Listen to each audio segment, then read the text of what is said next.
Hello, today we'll be talking to you about the aardvark. The aardvark, otherwise known as Orcopus afra or sometimes even called ant bear, is a medium-sized burrowing nocturnal mammal native to Africa. Aardvarks are in kingdom Animalia, phylum Chordata, class Mammalia, superorder Afrotheria, order Tubulindeta, family Orcopodeta, genus Orcopus, species Orcopus afra. Fun fact, if the aardvark looks familiar to you, that is because the famous kids television show Arthur is based on aardvarks. Now we'll be talking to you about their location and habitat. Aardvarks live in sub-Saharan Africa where there is suitable habitat for them to live, such as savannas, grasslands, woodlands, and bushland. Aardvarks are also sometimes found in rainforests and are absent from desert regions. The deciding factor for where aardvarks live is availability for food. Aardvarks also require sandy soil as opposed to rocks so they can dig for termites and ants. Aardvarks live in underground burrows that are 6.5 to 9.8 feet deep at a 45-degree angle. At the end of the tunnel is a rounded room where the aardvark curls up to sleep. Female aardvarks give birth in this chamber, and although burrows usually just have one entrance, some have numerous entrances as well as a tunnel system at the bottom. Now we'll be talking to you about the aardvark's appearance. The aardvark has a vaguely pig-like body. Its body is stout with an arched back covered in coarse hairs. The limbs are of moderate length, with its rear legs being longer than its front legs. The front feet lost their equivalent to thumbs over time, leaving them with 4 toes, but the rear legs have all 5 toes. Each toe is a large, robust nail that is somewhat flat like a shovel. It looks between a claw and a hoof, and these nails help them with digging burrows. The aardvark head is greatly elongated, set on a short, thick neck. At the end of its snout bears a disc which houses the nostrils. Their mouths are small and tubular, and their tongues can get up to 30 centimeters long, which help them feed on insects. Their main source of protection is their tough skin. One of the most distinctive characteristics of the aardvark is their teeth. Instead of having a pulp cavity in their tooth, they have a number of thin tubes of dentine, which is a calcified tissue of the body, each containing pulp held together by a cementum, a specialized calcified substance covering the root of a tooth. The teeth have no enamel coating and are worn away and regrow continuously. The aardvark is born with conventional incisors and canines at the front of the jaw, which fall out and are not replaced. Adult aardvarks only have cheek teeth at the back of the jaw. Aardvarks are insectivores. They consume about 50,000 insects a night. Aardvarks began eating termites and ants 35 million years ago, and that is still their preferred meal. A hill of termites or ants is not enough to satisfy an aardvark, so it searches for entire termite and ant colonies. These colonies march in columns 33 to 130 feet long, which makes it easy for the aardvark to suck in termites and ants through its nostrils. When attacking a termite/ant mound, the aardvark starts digging at the base with the front of its claws. Once the termites and ants begin escaping, it attends its tongue and traps them with its sticky saliva.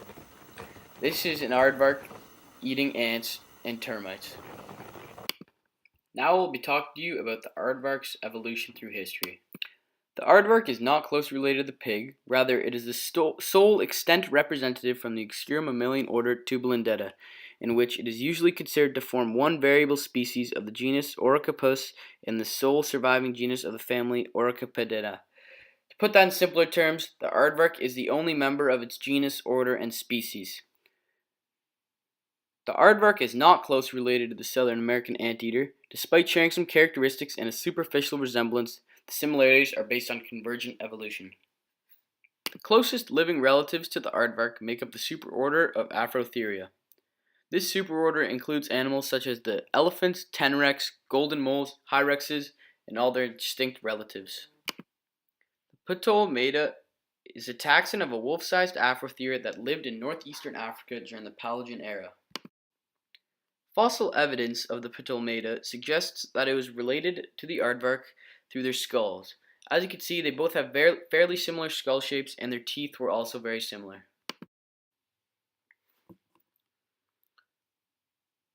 Elephant shrews are small quadrucepal insectivorous mammals native to Africa. They have scaly tails and long snouts, much like the aardvark. Elephant shrews use their nose to find prey and use its tongue to eat insects, much like the aardvark. As you can see in this video, the elephant shrew eats fairly similar to the aardvark. As you can see in these upcoming photos, the aardvark and elephant shrew skeletons are very similar. Some anatomical similarities between these two animals are their arched back, big feet, elongated head, and many more. It is suspected that the aardvark took some of these traits from the elephant shrew.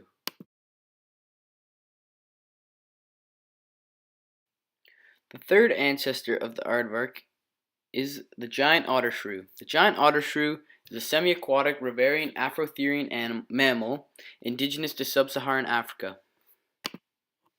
Similar to all the other ancestors, the giant otter shrew shares anatomical similarities with the aardvark. As you can see in their skeletons, some of these similarities are both shown in their elongated skulls, their similar tails, their big feet, and their arched back.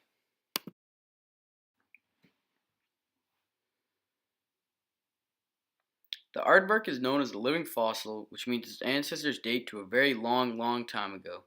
The only remaining ancestors to them, along with all mammals, come from a clade called Synapsida.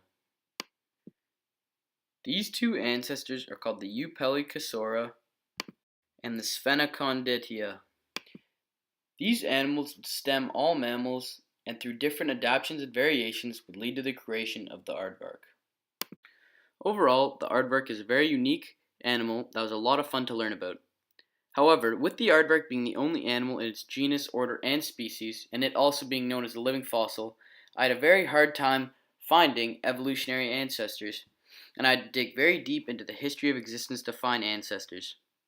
Overall, once again, it was a lot of fun and a very good animal to do research on. Thank you for watching, and I hope you enjoyed my video on the aardvark.